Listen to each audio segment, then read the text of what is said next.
NATO will never beat Russia. NATO will never beat Russia. That will never happen. The United States will never beat Russia. We don't have the military capacity to defeat Russia in a large-scale ground conflict in Europe. That is a statement of fact. We could put everything America has in Europe today, and the Russians will beat us because we're not that good anymore. Now, we could spend trillions of dollars to rebuild the American conventional warfighting capability, but that's going to take years. The army we have right now cannot fight the Russians. It's physically unable to fight the Russians.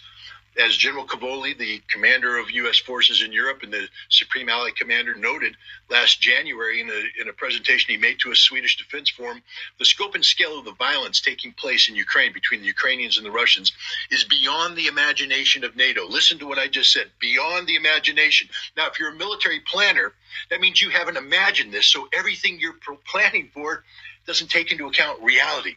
You don't have the firepower necessary. You don't have the force structure necessary. You don't have the tactics. You don't have the equipment. You don't have anything necessary to fight that conflict. And that's the state of play with NATO forces today. They spent the last 20 years preparing to do nation building in Afghanistan, low intensity conflict around the world, limited military peacekeeping missions in Europe.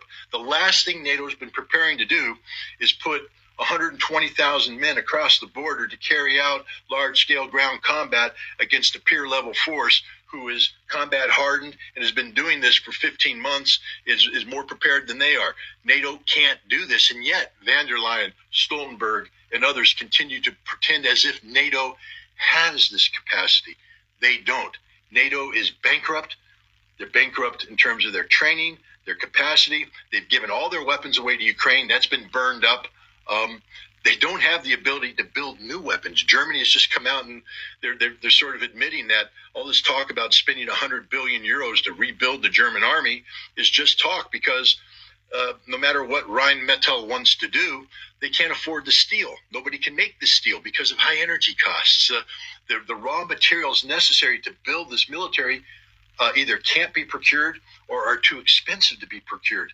And that's all of Europe is in that situation. So this notion of a rebuilt NATO army, etc., or in America, find a defense contractor right now that's prepared to do the short-term contracting necessary to produce the weapons that Ukraine needs. They won't. Why? Because their job isn't to create an American or a global defense capable of standing up to Russia. Their job is to make money.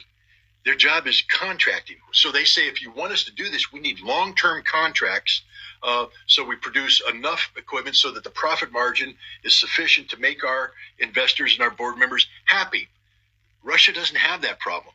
When Putin and the Russian leadership say, we need you to do X, Y, and Z, the Russian defense industry says, yep, we're doing it, because they work for the state. They actually care about the defense of the state. Lockheed Martin and Raytheon don't give a rat's ass, excuse my language, about the defense of America. They only care about the bottom line. And right now, they are saying, we're not going to do the short-term contracting that you want us to do to meet the supply requirements for Ukraine. We need longer-term contracts, but that's very expensive, and now we run into budget issues because Congress has to weigh in on that. And now we get a debate within Congress about whether or not this is the right thing to do.